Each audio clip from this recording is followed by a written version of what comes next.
Nous sommes sur la Web TV Business France, consacrée à l'Afrique de l'Ouest et centrale, où nous accueillons donc Sophie Clavelier, directrice Côte d'Ivoire, qui va nous livrer quelques enseignements sur ce pays sur lequel elle a travaillé plusieurs années. Bonjour. Bonjour. Quel enseignement vous voulez mettre en avant par rapport à ce qui s'est dit, s'est échangé par rapport à ce pays et puis à l'Afrique de l'Ouest en général? Alors qu'il y a une formidable opportunité pour les entreprises à saisir sur la Côte d'Ivoire, marché francophone comme j'ai pu le rappeler ce matin lors de la table ronde, à la fois francophone mais j'ajouterais francophile, où l'expertise française y est reconnue et renommée et sur laquelle la France doit conserver, si ce n'est en gagner, des parts de marché sur tous les secteurs, tous secteurs confondus. On bénéficie évidemment d'entreprises françaises qui sont présentes depuis de nombreuses années, mais on a récemment, et depuis les 2 ans et demi où j'ai dirigé le bureau, mais auparavant avec mon prédécesseur, un engouement des entreprises pour ce marché, pour plein de raisons. C'est vraiment un hub pour entrer sur la partie ouest africaine. C'est également un marché qui est en pleine expansion, tout secteur confondu, et c'est un vrai marché diversifié, avec une économie diversifiée. Alors, quels sont les secteurs les plus actifs ou ceux qui sont en fort développement sur ce pays? Alors, vous avez 2 types de secteurs. Vous avez ce que j'appelle les secteurs structurants, qui sont issus du rattrapage économique post-crise qu'a vécu la Côte d'Ivoire. Donc, tout ce qui est infrastructure, tout type, énergie, routes, etc., infrastructure de transport.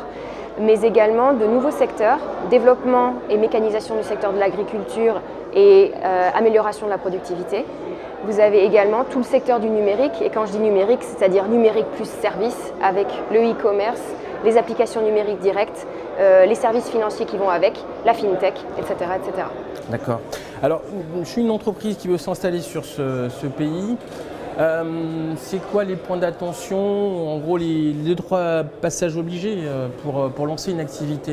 Alors, la Côte d'Ivoire est un pays libéral, je tiens à le rappeler, c'est-à-dire qu'on peut avoir un investissement 100% français. C'est important parce que tous les pays de ma zone ne sont pas comme la Côte d'Ivoire, donc c'est un exemple pour nous. Et c'est surtout un pays où justement l'accès est facilité, ce qui ne veut pas dire que c'est facile. Et donc maintenant j'arrive au point de vigilance, c'est il faut être accompagné du début à la fin.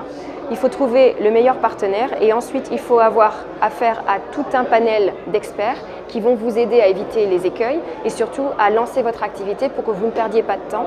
Je parle de la partie fiscale, la partie juridique et la partie financière. Alors c'est pas évident de savoir à l'avance quels sont les meilleurs ou les bons pour son activité. Est-ce que vous avez une aide ou une approche? Alors c'est ce à quoi sert Business France, sinon je ne serais pas là et je n'aurais pas fait mon travail. Mais justement, on met en relation en fonction des secteurs d'activité. On a tout un panel de partenaires avec qui on travaille et avec lesquels on a signé des accords de travail longue durée en Côte d'Ivoire. Et on peut tout à fait mettre en relation avec les personnes qui vont bien pour les bons secteurs au bon moment. D'accord. Alors vous allez, je crois, prochainement vous occuper d'autres zones.